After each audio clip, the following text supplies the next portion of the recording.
मित्रों नमस्कार। आज हम लोग बात करेंगे ऑस्ट्रेलिया महाद्वीप के बारे में और बात करेंगे प्यासी भूमि के देश के बारे में।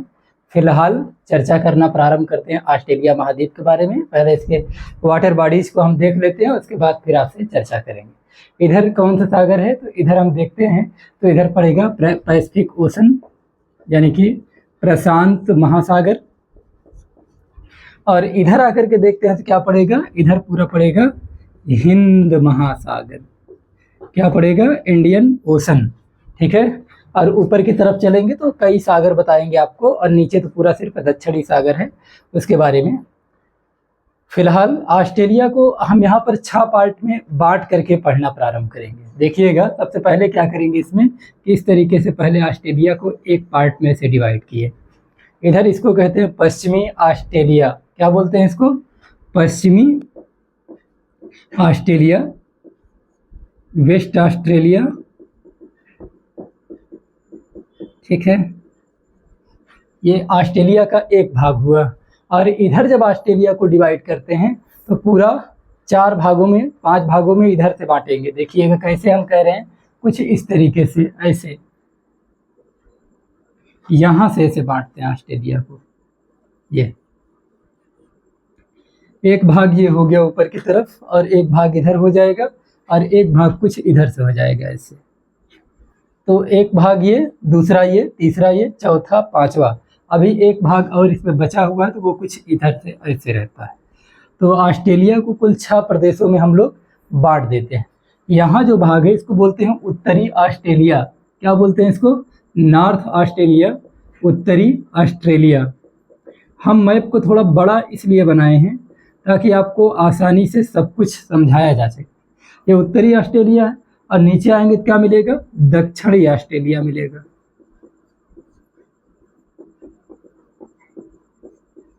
और ये यहाँ आके देखेंगे तो यहाँ 3 भाग में बटा हुआ है। इसको बोलते हैं क्वींसलैंड। ये कौन सा स्टेट है, इसको बोला जाता है क्वींसलैंड। एक तो यहाँ से सबसे ज़्यादा प्रश्न आता है एग्जाम में, और दूसरा इधर पश्चिमी ऑस्ट्रेलिया से सबसे ज़्यादा प्रश्न बनते हैं। क्वींसलैंड के बाद अगर आगे आते हैं तो मिलता है हमको New South Wales, New South Wales. और सबसे नीचे आएंगे तो हमको मिलेगा विक्टोरिया। क्या मिलेगा, विक्टोरिया। ठीक, तो इस तरीके से ऑस्ट्रेलिया को 6 प्रदेशों में हम यहाँ बांट देते हैं। इधर एक द्वीप है, इसको बोला जाता है तस्मान। इसी पर देश है कौन सा, तस्मानिया नाम का देश है। और इधर देखेंगे विक्टोरिया का दक्षिणी भाग और इधर तस्मान का उत्तरी भाग। इन दोनों के बीच में, यानी इन दोनों लैंड्स के बीच में एक पतला जलीय भाग आपको दिख रहा होगा, इसको बोलते हैं बॉस जल संधि। बॉस स्ट्रेट बोलते हैं, बॉस जल संधि बोलते हैं। जल संधि क्या होता है, जल संधि उसे कहा जाता है जो 2 बड़े महासागरों को जोड़ने का कार्य करता है, उसे क्या बोलते हैं, जल संधि बोला जाता है। तो यहाँ देखेंगे विक्टोरिया और तस्मानिया के बीच में जो जल संधि पड़ती है उसका नाम है बॉस जल संधि। या फिर आप कह सकते हैं कि ऑस्ट्रेलिया और तस्मानिया के बीच में बॉस जल संधि है। वो ऑप्शन के ऊपर, विकल्प के ऊपर तय करेगा कि हमारा सही ऑप्शन कौन सा है। हो सकता है यहाँ विक्टोरिया दे दे, यहाँ तस्मान दे दे, यहाँ ऑस्ट्रेलिया दे दे, यहाँ तस्मानिया दे दे। इस तरीके से ऑप्शन रख सकता है। इधर तो एक अलग देश है, इसका नाम है न्यूजीलैंड। खैर, हम अभी इसकी बात कर रहे हैं तो हम लोग केवल यहाँ फोकस करेंगे।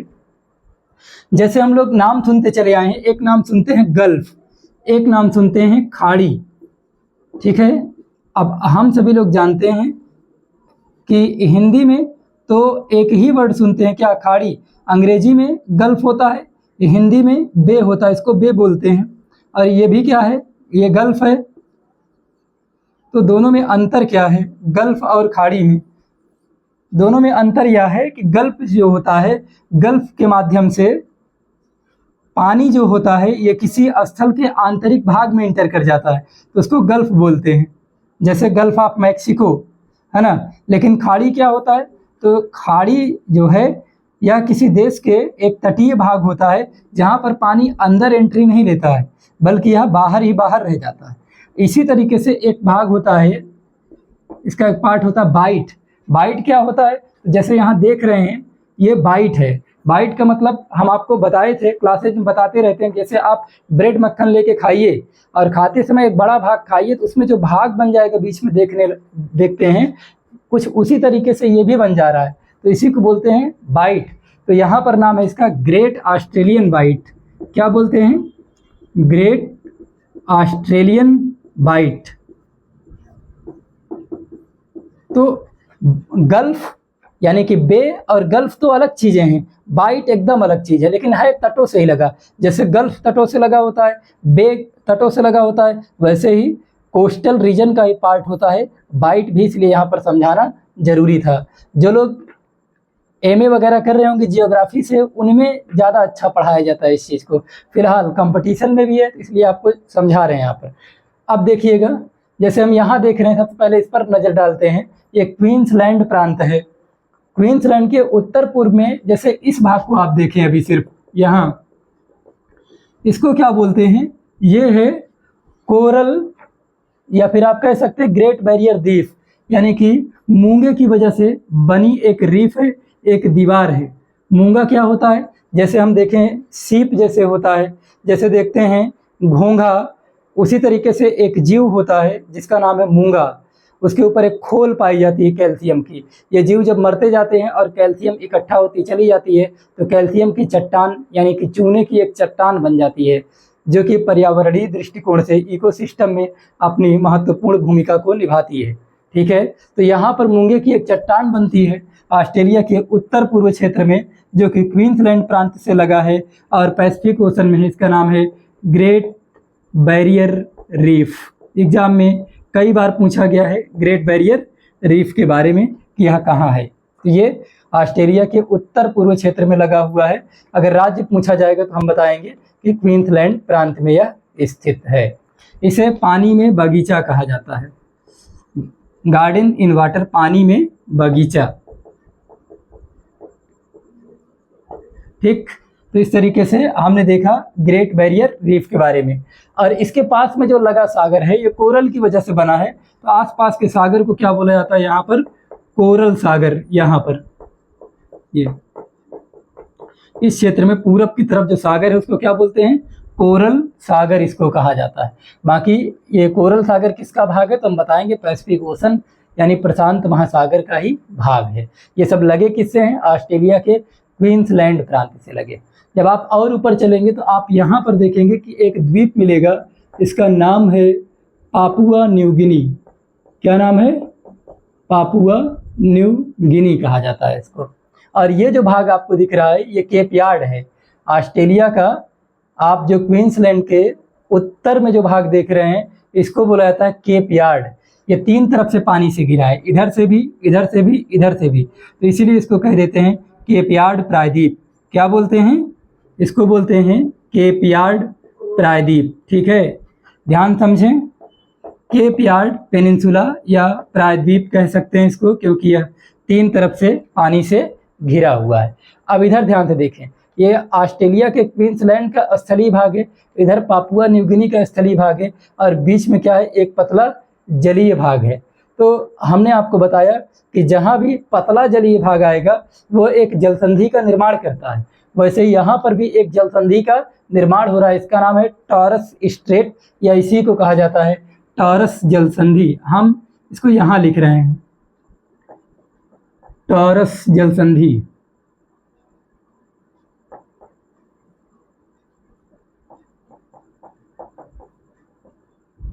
हमारे साथ साथ आप लोग भी मैपिंग करते चलिएगा, ज़्यादा बेहतर रहेगा। एक पेज पेन लिए रहें और पढ़ते समय आप लोग भी ऑस्ट्रेलिया का महाद्वीप बनाएं, और जैसे जैसे बताते चलें वैसे वैसे आप भी मैपिंग करते चलिए, आपको सारी चीज़ें एकदम रट जाएंगी, कुछ भी टफ नहीं लगेगा। ठीक है, अभी यहाँ पर जैसे हमने बनाया टॉरस जलसंधि, इसको इरेज करना पड़ेगा क्योंकि जगह कम है, इसलिए हमारे साथ साथ आप लोग भी मैपिंग करते चला करिए। इधर देखिए पापुआ न्यू गिनी है, और इधर क्या है? इधर क्वींसलैंड है। तो आपसे एग्जाम में पूछ सकता है कि टॉरस जलसंधि कहाँ है? ऑप्शन देगा पापुआ न्यू गिनी और क्वींसलैंड। हो सकता है कि क्वींसलैंड ऑप्शन में ना दे, ऑप्शन में दे दे उत्तरी ऑस्ट्रेलिया, या फिर क्वींसलैंड का उत्तरी क्षेत्र, तो ऑप्शन के ऊपर डिपेंड करेगा। फिलहाल आप जानते रहें कि ऑस्ट्रेलिया के उत्तरी पूर्वी भाग में लगा हुआ भाग है, प्रदेश है, उसका नाम है क्वींसलैंड। और क्वींसलैंड का भी पार्ट कौन सा है? Cape York. और इधर क्या है? Papua New Guinea. इनके बीच में एक पतला जलीय मार्ग है, पतला जलीय क्षेत्र है, इसको बोला जाता है टॉरस जलसंधि। अब हम लोग आगे बढ़ेंगे और समझेंगे यहाँ पर सागर, यहाँ तो जलसंधि यहाँ पर है लेकिन जगह नहीं था तो हम इसको यहाँ लिखते हैं। ये देख लीजिए आप लोग यहीं पर, इसका नाम है टॉरस जलसंधि, टॉरस जलसंधि। और यहाँ पर एक खाड़ी आपको दिख रही होगी, इस खाड़ी का नाम है कारपेंट्रिया की खाड़ी, इसका नाम है कारपेंट्रिया की खाड़ी। इधर केप यार्ड प्रायद्वीप हो गया, इधर कारपेंट्रिया की खाड़ी हो गई। और जब ऊपर बढ़ेंगे तो ऊपर की तरफ चलने के दरमियान आपको और भी सागर देखने को मिलेंगे। जैसे यहाँ पर देखेंगे तो अरफुरा सागर मिलेगा, अरफुरा सागर के बगल में आएंगे तो आपको यहाँ खाड़ी देखने को मिलेगी, जोसेफ बोनापार्ट की खाड़ी। इस तरीके से तमाम खाड़ियाँ भी हमको देखने को मिलेंगी। यहाँ पर पड़ेगा डार्विन। ये डार्विन क्या है? डार्विन जो है राजधानी है उत्तरी ऑस्ट्रेलिया की, ठीक है, इस तरीके से। अब यहाँ पर क्वींसलैंड है, यहाँ पर न्यू साउथ वेल्स है, यहाँ विक्टोरिया है, यहाँ दक्षिणी ऑस्ट्रेलिया है। इन सब की अलग अलग राजधानियाँ हैं और सभी की राजधानियों के बारे में भी हमको जानना होगा। जैसे पश्चिमी ऑस्ट्रेलिया, ऑस्ट्रेलिया का सबसे बड़ा भाग, सबसे बड़ा भाग कौन सा है? तो हम बताएंगे पूरे ऑस्ट्रेलिया का सबसे बड़ा प्रदेश कौन सा है? वेस्टर्न ऑस्ट्रेलिया, पश्चिमी ऑस्ट्रेलिया सबसे बिग पार्ट है। इसकी राजधानी कहाँ है? तो यहाँ पर्थ में है। पर्थ आप जानते होंगे, यहाँ पर क्रिकेट स्टेडियम है, यहाँ मैच खेला जाता है। और अगर पर्थ की विशेषताओं के बारे में बात करें तो यहाँ पर क्या है? भूमध्य सागरीय जलवायु पाई जाती है। क्या? भूमध्य सागरीय जलवायु पाई जाती है।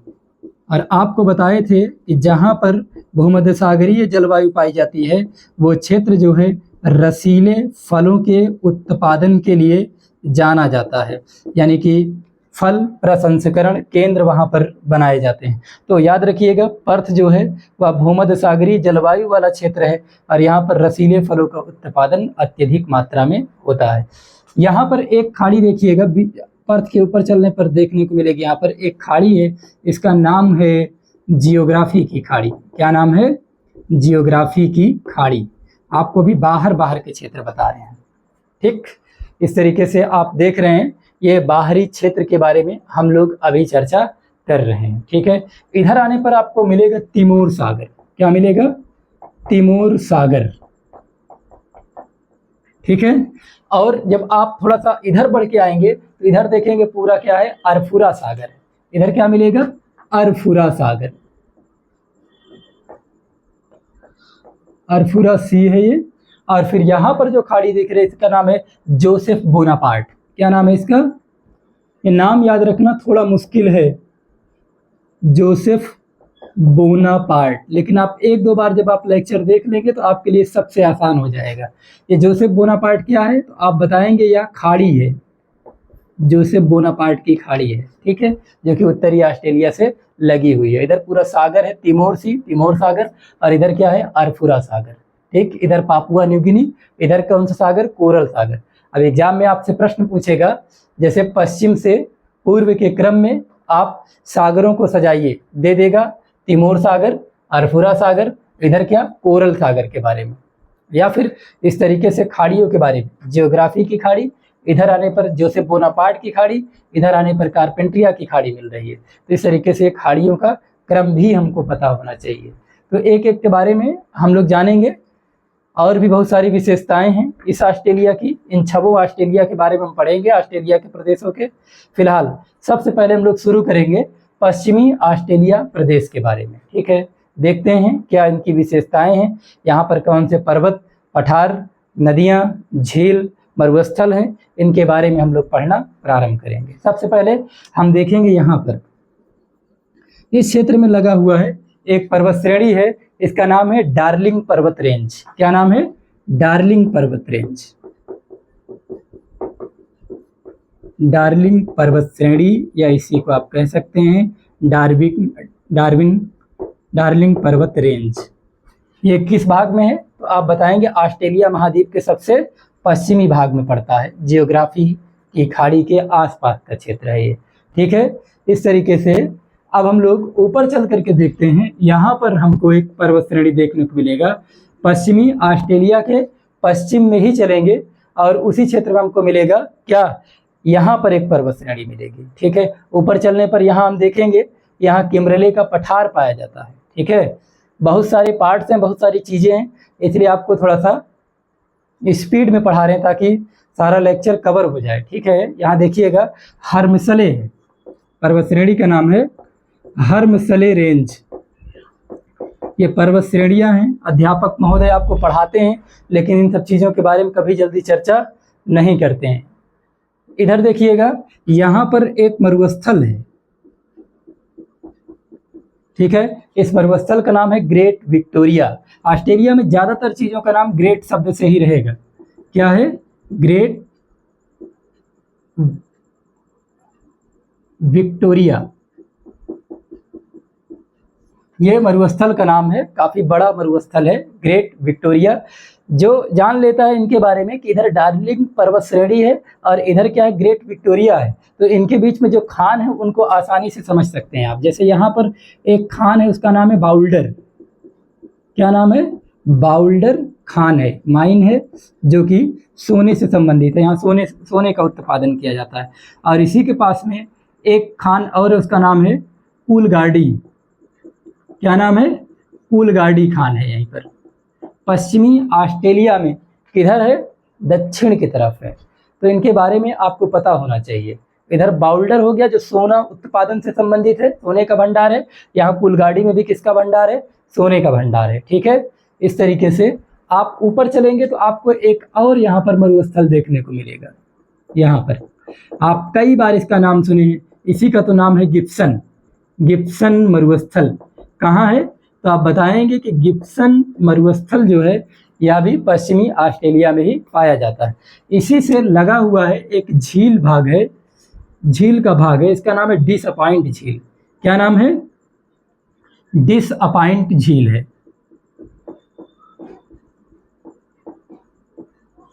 ये झील है, किससे संबंधित है, आप देखेंगे गिब्सन मरुस्थल और उसी के नीचे मिलेगा क्या, डिसअपॉइंट झील है ये।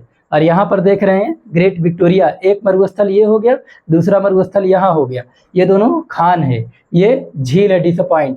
और यहाँ पर क्या देख रहे हैं, एक पर्वत श्रेणी यहाँ है और एक नीचे, एक उत्तर में एक दक्षिण में। उत्तर वाली क्या नाम है, हर्मसले रेंज, और दक्षिण वाली का क्या नाम है, डार्लिंग पर्वत श्रेणी। और यहाँ पर जो खाड़ी है उसका नाम है जियोग्राफी की खाड़ी। यहीं पर एक शहर है जहाँ खूब सारी आबादी रहती है, इसका नाम है पर्थ, ठीक है, क्योंकि थोड़ा बहुत यही क्षेत्र रहने के लायक है और इधर पूरब में कुछ क्षेत्र हैं जो रहने के लायक है। बाकी ये सब पूरा हम देखेंगे सूखे हुए मरुस्थलीय और पर्वतीय क्षेत्र पाए जाते हैं।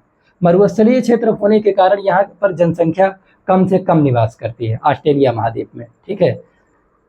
खैर, अब हम लोग आगे समझते हैं, ऊपर आकर के देखते हैं। यहाँ पर इन क्षेत्रों में यहाँ पर एक पठार है, इसका नाम है किम्बरले का पठार।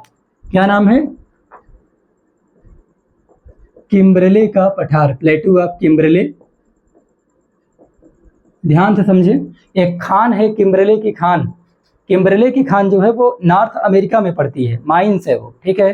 तो जब खान की बात करेगा तो उत्तरी अमेरिका, जब प्लेटू यानी पठार की बात करेगा तो ऑस्ट्रेलिया में। और ऑस्ट्रेलिया में भी कहाँ है, पश्चिमी ऑस्ट्रेलिया में। पश्चिमी ऑस्ट्रेलिया में कहाँ है, तो उत्तर की तरफ यह स्थित है। ये है किम्बरले का पठार। जब अध्यापक का एग्जाम हुआ था तो उसमें ये मिलान करने के लिए आया था, किम्बरले की पठार और किम्बरले की खान। तो पठार को कुछ लड़कों ने मिला दिया था उत्तरी अमेरिका में और जो खान है उसको मिला दिया था ऑस्ट्रेलिया में। तो इस तरीके से गलत हो जाता है ऐसे में। किम्बरले का पठार कहाँ है, ऑस्ट्रेलिया में, पश्चिमी ऑस्ट्रेलिया में, और खान कहाँ है, उत्तरी अमेरिका में। इस तरीके से हमने यहाँ पर देखा प्लेटू ऑफ किम्बरले। और यहीं से लगा हुआ एक मरुस्थल है, इसका नाम है ग्रेट सैंडी। क्या नाम है, ग्रेट सैंडी। क्या है यह, तो हम बताएंगे कि ग्रेट सैंडी भी एक मरुस्थल है। इसका संबंध कहाँ से है, तो हम बताएंगे किम्बरले के पठार के या दक्षिण में पड़ता है। इस तरीके से अभी हम लोग चर्चा कर रहे थे ऑस्ट्रेलिया के एक प्रदेश पश्चिमी ऑस्ट्रेलिया, वेस्टर्न ऑस्ट्रेलिया के बारे में, जो ऑस्ट्रेलिया का सबसे बड़ा प्रदेश है। इसमें कौन से पर्वत हैं, कौन से पठार है, झीलें, मरुस्थल, खाड़ियाँ, इनके बारे में बात किया। ऐसे ही हम लोग अब देखेंगे उत्तर में जो स्थित है उत्तरी ऑस्ट्रेलिया, नॉर्थ ऑस्ट्रेलिया, जिसकी राजधानी है डार्विन, इसके बारे में। डार्विन के आसपास का जो क्षेत्र है इसको बोलते हैं अर्नहेम लैंड। क्या बोलते हैं? अर्नहेम लैंड बोला जाता है इसे। ध्यान से समझिएगा, इसके आसपास का जो क्षेत्र है ये यूरेनियम के भंडार के लिए जाना जाता है। किसके लिए? यहाँ पर यूरेनियम का भंडार पाया जाता है। ठीक है, आपने हमेशा सुना होगा कि ईश्वर हर किसी को अलग अलग कुछ न कुछ विशेषता से उसे परिपूर्ण करता है। जैसे आप में कुछ अलग विशेषता है, मेरे अंदर कुछ अलग विशेषता है ना। हर किसी के अंदर कुछ अलग विशेषता पाई जाती है। ऑस्ट्रेलिया प्यासी भूमि का जो देश जरूर है, लेकिन याद रखिएगा यहाँ पर भरपूर मात्रा में क्या पाया जाता है? यूरेनियम का भंडार। और याद रखिए, जहाँ यूरेनियम पाया जा रहा है वहाँ कुछ पाया जाए या ना पाया जाए, वो एक समृद्धशाली देश हो जाएगा। फिर वो एक ऐसा महाद्वीप हो जाएगा जो कि महत्वपूर्ण देशों में गिना जाएगा, वो हर रूप से। आज जानते हैं जितने भी परमाणविक संयंत्र बनाए जाते हैं उसमें यूरेनियम का प्रयोग किया जाता है, और यूरेनियम ऑस्ट्रेलिया के पास बहुत ज़्यादा मात्रा में पाया जाता है। और वो कहाँ पाया जाता है? इसी डार्विन के आसपास का क्षेत्र जो अर्नहेम लैंड है, वो यहाँ पर पाया जाता है। जब इसके नीचे हम आते हैं तो यहाँ पर एक मरुस्थल दिखाई देता है हमें, उसका नाम है तनामी। क्या नाम है? तनामी मरुस्थल। ठीक है, इसका नाम क्या है? तनामी मरुस्थल नाम है। और तनामी मरुस्थल के नीचे जब आते हैं तो यहाँ पर हमें एक रेंज देखने को मिलती है, पर्वत श्रेणी देखने को मिलती है, उसका नाम है मैकडोनल रेंज। क्या नाम है? मैकडोनल रेंज, मैकडोनल पर्वत श्रेणी। आजकल लोग मैकडोनल्ड से पिज्जा ऑर्डर करते हैं, है ना। ये पर्वत श्रेणी है मैकडोनल। कहाँ पड़ती है? तो हम बताएंगे ऑस्ट्रेलिया में, उत्तरी ऑस्ट्रेलिया में। ठीक है, मैकडोनल रेंज और तनामी मरुस्थल और अर्नहेम लैंड जो कि यूरेनियम से संबंधित है, और डार्विन इसी उत्तरी ऑस्ट्रेलिया की राजधानी है। इतनी सारी चीज़ों के बारे में हम लोग जाने हैं। कहाँ? उत्तरी ऑस्ट्रेलिया के बारे में। अब आकर के देखें दक्षिणी ऑस्ट्रेलिया में। तो दक्षिणी ऑस्ट्रेलिया में सबसे पहले देखते हैं हम लोग, यहाँ पर एक झील दिखाई देती है, इसका नाम है आयर झील। क्या नाम है इसका? आयर झील। आयर झील से एक दो बार प्रश्न आया है ग्रेट आर्टिजन से। अगर आपको पता हो तो आप लोग अभी विचार करिए, हमको बताइएगा जरूर कि ग्रेट आर्टिजन किस झील से संबंधित है और इसकी क्या विशेषता है। देखते हैं आपको पता है कि नहीं। खैर, यहाँ पर ध्यान समझिएगा, इसका नाम क्या है? तो इसका नाम हमने आपको बता दिया है कि इसका नाम है आयर झील। अब आयर झील के आसपास का क्षेत्र देखते हैं जब, तो हमको यहाँ पर एक पर्वत श्रेणी दिखाई देती है, यहाँ पर यानी दक्षिणी ऑस्ट्रेलिया में।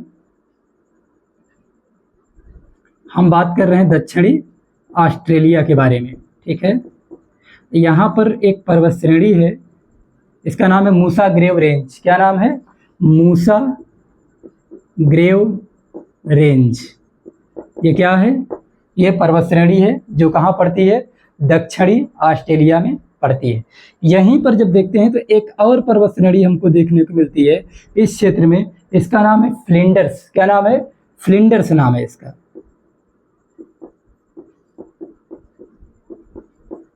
Flinders range.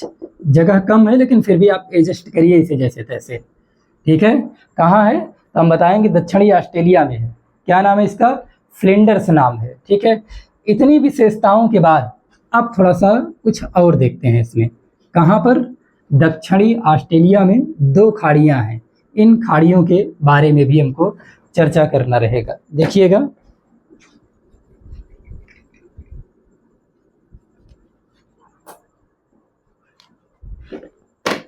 यहाँ दो खाड़ियाँ पड़ती हैं।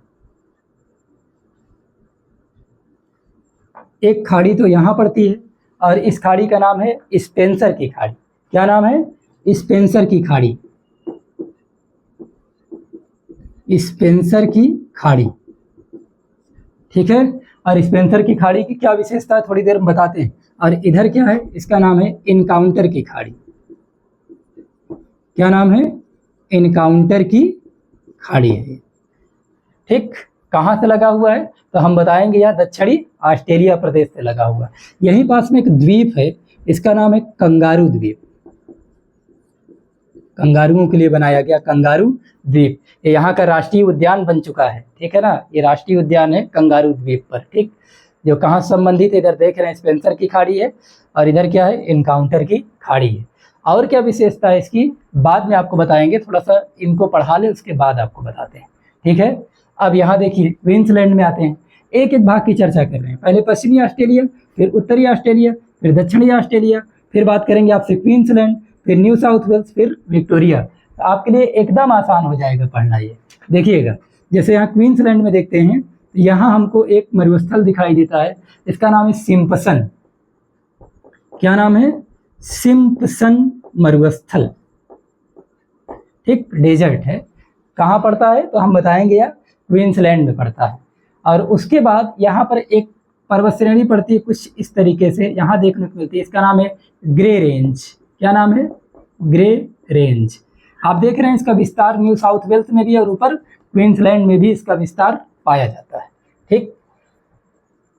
ये है आपको बताया क्वींसलैंड के बारे में, ठीक है।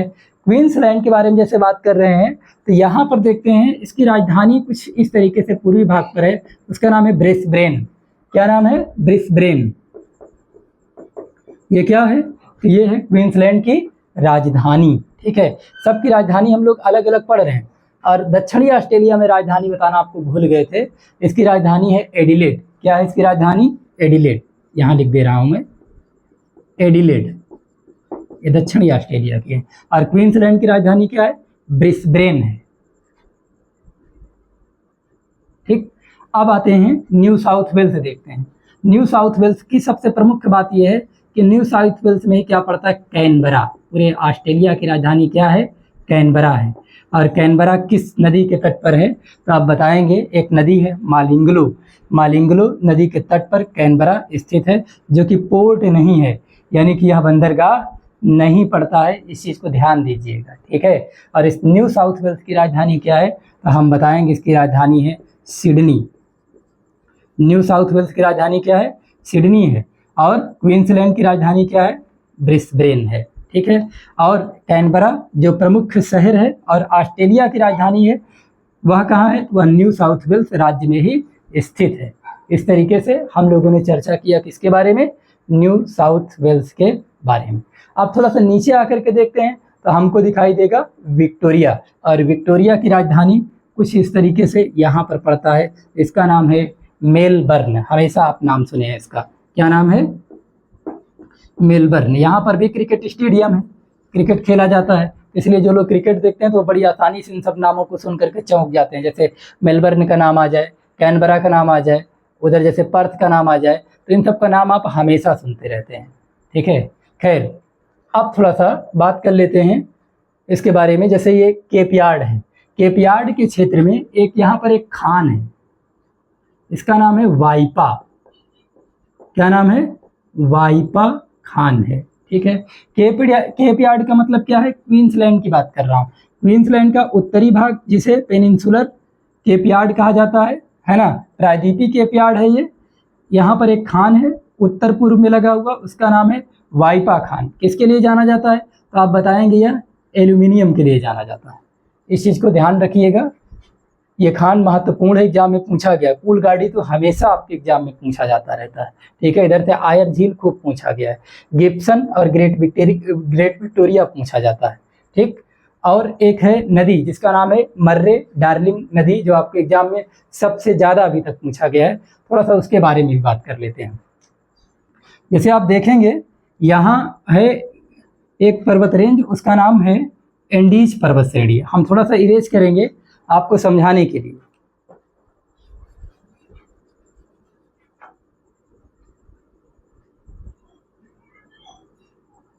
सिंपसन वगैरह थोड़ा सा हटा रहे हैं। अब आपको समझना है तो आप लोग थोड़ा सा वीडियो को पॉज करिएगा और फिर समझ लीजिएगा इसको आगे। देखिएगा यहाँ पर एक पर्वत श्रेणी ऐसे गुजरती है कुछ इस तरीके से, और इसी का नाम है क्या आप बताएंगे? इस पर्वत श्रेणी का नाम है ग्रेट डिवाइडिंग रेंज। क्या नाम है? Great dividing range. इसके बारे में जान लीजिए। यह जो है ओल्ड फोल्ड माउंटेन है, ओल्ड फोल्ड माउंटेन। यानी कि प्राचीन मूलधार पर्वत श्रेणी है, ग्रेट डिवाइडिंग रेंज। ठीक है, अब यहाँ से एक नदी निकलती है, उसका नाम है, एक का नाम है डार्लिंग और एक का नाम है मर्रे, और दोनों आकर के मिल जाती हैं कहाँ पर, इस विक्टोरिया के क्षेत्र में। ठीक है, तो इन दोनों नदियों के बारे में आपको समझना है, ऐसे आती हैं कुछ इस तरीके से, और इधर से चल करके आती है एक नदी, इसका नाम है मुर्रे या मर्रे नाम है इसका। क्या नाम है? मर्रे या फिर मुर्रे भी कहते हैं। और इधर इसका नाम क्या है? इसका नाम है डार्लिंग। ये है डार्लिंग नदी। ठीक है, तो इधर डार्लिंग नदी, इधर मर्रे नदी, दोनों कहाँ मिलती है? विक्टोरिया में। और कुछ इस तरीके से बहते हुए कहाँ चली जाती है? स्पेंसर की खाड़ी में। यही आपको बताना चाह रहे थे कि जो स्पेंसर की खाड़ी है हमारे लिए ज़रूरी क्यों है, क्योंकि यहाँ पर मर्रे और क्या डार्लिंग, ये नदियाँ आकर के अपने जल को गिराती हैं कहाँ? स्पेंसर की खाड़ी में। कहाँ से निकलती है? ग्रेट डिवाइडिंग रेंज से निकलती है। याद रखिएगा, पूरे ऑस्ट्रेलिया महाद्वीप का सबसे लंबी पर्वत श्रेणी कोई होगी तो उसका नाम क्या है? Great dividing range. ये ग्रेट डिवाइडिंग रेंज की वजह से इन क्षेत्रों में क्या पाया जाता है? एकदम सूखाग्रस्त क्षेत्र है, यहाँ पर बारिश नहीं होती। क्यों? क्योंकि ग्रेट डिवाइडिंग रेंज इस क्षेत्र में पाई जाती है, और मानसून जब इस पूर्वी भाग से चल करके आता है तो ये ग्रेट डिवाइडिंग रेंज से टकराता है। टकराने के बाद इस पूर्वी क्षेत्र में खूब बारिश होती है, इस पतली पट्टी में, और यहाँ पर अत्यधिक जनसंख्या भी निवास करती है, यहाँ खेती बाड़ी भी अच्छी होती है। लेकिन इसके पश्चिम का जो भाग है वो वृष्टि छाया प्रदेश बन जाता है। क्यों? क्योंकि यहाँ पर बारिश नहीं हो पाती है। ठीक है, तो इस तरीके से आप जानते रहिएगा, ग्रेट डिवाइडिंग रेंज एक प्राचीन मोड़दार पर्वत है। थोड़ा सा कुछ बातें और है, एक दो लाइन उसको समझ लेते हैं। यहाँ पर इसी ऑस्ट्रेलिया का ही लगा हुआ भाग है, पर्वत श्रेणी है, इसको बोला जाता है ऑस्ट्रेलियन आल्प्स। क्या बोलते हैं? Australian Alps.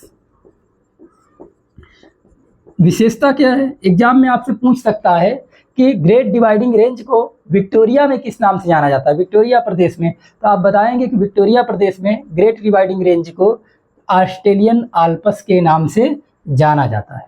ठीक, और इसी क्षेत्र में एक इसकी सबसे ऊंची चोटी है, इसका नाम है क्या? कोसियुस्को। क्या नाम है? पूरे ऑस्ट्रेलिया की, याद रखिएगा, सबसे ऊंची चोटी क्या है? कोसियुस्को। ठीक है, इसकी ऊंचाई कितनी है तो आप बताएंगे 2228 मीटर इसकी ऊंचाई पड़ती है, और अपने यहाँ तो इसका 4 गुना ज़्यादा है ना। 2228 मीटर ऊंची है, और पूरे ऑस्ट्रेलिया की अर्थात ग्रेट डिवाइडिंग रेंज की सबसे ऊंची पर्वत श्रेणी हो जाती है। ठीक है, सबसे उच्चतम पर्वत शिखर है कौन सा? कोसियुस्को। किस क्षेत्र में पड़ता है तो हम बताएंगे यह विक्टोरिया प्रदेश में पड़ता है। तो इस तरीके से हम लोग देख रहे थे क्या, किसके बारे में? कोसियुस्को के बारे में, या कह सकते हैं कि ग्रेट डिवाइडिंग रेंज के बारे में। इधर तस्मान देख रहे हैं। तस्मान की अगर राजधानी के बारे में जैसे अगर बात किया जाए तो एकदम तट पर लगी हुई है, उसका नाम है होबार्ट। एग्जाम में कभी कभी पूछ लेता है होबार्ट। ठीक है ना, तो इस तरीके से हम ऑस्ट्रेलिया की प्रमुख बातें कर रहे थे। एक बात छूटी हुई है जिसको आप जानते होंगे, डाउन्स। ऑस्ट्रेलिया का क्या है? ये शीतोष्ण घास का मैदान है। ये ऑस्ट्रेलिया के शीतोष्ण घास के मैदान को क्या कहा जाता है तो हम बताएंगे डाउन्स कहा जाता है। आप याद कैसे रखेंगे? क्योंकि ऑस्ट्रेलियाई बॉलर जब बॉलिंग करते हैं तो एकदम बाउंस ज़्यादा कराते हैं, और बाउंस से क्या याद रखेंगे आप? डाउन्स नाम याद रखेंगे। इस तरीके से बाउंस, डाउन्स, तो ऑस्ट्रेलिया में ये क्षेत्र हुआ डाउन्स के बारे में, जो कि शीतोष्ण घास का मैदान है। एक बात आपको और याद रखना है, वो कौन सी बात है? वो है आयर झील। आयर झील के आसपास का प्रदेश है क्या? इसका नाम है, आयर झील के आसपास का जो क्षेत्र है, सुनिएगा, इसके आसपास के क्षेत्र को बोला जाता है क्या? Great Artesian. क्या बोलते हैं? ग्रेट आर्टिजन बोलते हैं इसको। ग्रेट आर्टिजन में क्या पाया जाता है? उत्सृत कूप पाया जाता है। क्या पाया जाता है? उत्सृत कूप। लिख वहां रहे हैं लेकिन है इस क्षेत्र में। ठीक है, यहाँ जगह नहीं इसलिए यहाँ लिख रहे हैं उत्सृत कूप, यानी कि वहां पर जलस्तर ऐसा है कि थोड़ा सा भी अगर खुदाई कर दिया जाए उस क्षेत्र की तो वहां पर पानी निकलने लगता है, या अपने आप ही पानी निकलता रहता है, इसलिए इसको क्या कहा जाता है? उत्सृत कूप। किस क्षेत्र में पाया जाता है? Great artesian. ग्रेट आर्टिजन किससे लगा है? आयर झील से संबंधित क्षेत्र है। आयर झील कहाँ है? तो दक्षिणी ऑस्ट्रेलिया में पाया जाता है। तो इस तरीके से हमने आपसे आज बात किया किसके बारे में? बात की ऑस्ट्रेलिया महाद्वीप के बारे में। याद रखिएगा, सबसे ज़्यादा अगर देखा जाए चूहे कहाँ पाए जाते हैं? ऑस्ट्रेलिया महाद्वीप में पाए जाते हैं। कंगारुओं का देश तो कहा ही जाता है, साथ में इसे प्यासी भूमि का भी देश कहा जाता है। तो इस तरीके से हम लोगों ने आज बात किया किसके बारे में? ऑस्ट्रेलिया महाद्वीप के बारे में। यहीं पर कुछ पक्षी पाए जाते हैं, जैसे पक्षी पाया जाता है लायर बर्ड। वो जो है इंसानों की नकल करता है, गाड़ियों के हार्न की नकल करता है, किसी की भी नकल कर सकता है। जैसे हम हार्न बजाएं तो वो उसकी भी नकल कर लेगा। यहीं पर लाफिंग जैकास पाया जाता है। लाफिंग जैकास क्या है? वो पक्षी की विशेषता ये है कि वो जब बोलता है तो उसकी बोली एक हंसी के जैसे लगती है, ठीक है। बाकी कोका बर्रा यहाँ पर, और आप जानते होंगे यूकेलिप्टस, ये सब यहाँ पर बहुत ज़्यादा पाई जाती है। यूकेलिप्टस जिसे पौधों का आतंकवाद कहा जाता है, वो यहाँ सबसे ज़्यादा पाया जाता है। जिस क्षेत्र में उगेगा वहाँ आसपास का जो जलीय भाग होगा, जल वहाँ से जो है खुद अवशोषित कर लेता है और आसपास उसके कोई अन्य पौधा नहीं उग पाता है। इसीलिए इस पौधे को पौधे का आतंकवाद कहा जाता है, जो ऑस्ट्रेलिया में सबसे ज़्यादा पाया जाता है। तो ऑस्ट्रेलिया से संबंधित जितनी महत्वपूर्ण बातें थी वो सब आज हमने आपको बताया। इतना पढ़ लीजिएगा, आपके एग्जाम के लिए पर्याप्त हो जाएगा।